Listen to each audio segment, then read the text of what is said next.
দেখুন বন্ধুরা, আমার তেলটা গরম হয়ে গেছে। আজকে বানাবো নিরামিষ শুক্তা বানাবো চাল কুমড় দিয়ে। তবে আমি শুকনা লঙ্কা দিয়েছি,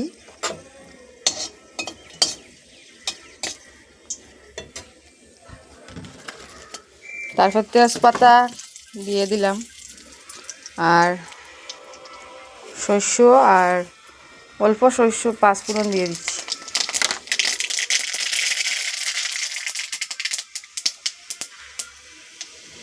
তারপরে আমি মেথি পাতা দিয়ে দিছি।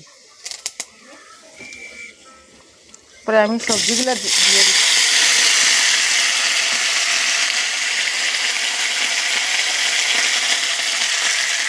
নুন দিয়ে দিলাম, পরিমাণ মতো দিতে হবে।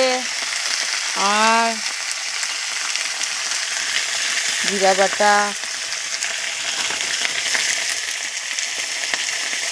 অল্প হলুদ। আমি একটু নাড়াচাড়া করব। দেখো আমার কষানো হয়ে গেছে, সবজিগুলো সিদ্ধ হয়ে গেছে। আমি অল্প করে ঝোল দিয়ে দিচ্ছি, বেশি দিতে লাগে না, অল্প।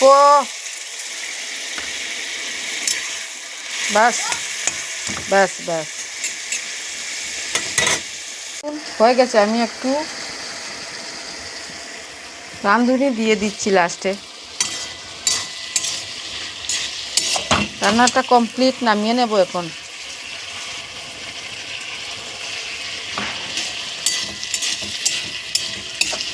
দেখুন দেখুন, বানাবেন, খাবেন, কত টেস্টি দেখবেন। দেখুন দেখুন, হয়ে গেছে, নামিয়ে নিচ্ছি। কার কার ভালো লাগে চাল কুমড় শুক্তা, কার কার ভালো লাগে কমেন্ট করবে, ভুলবে না।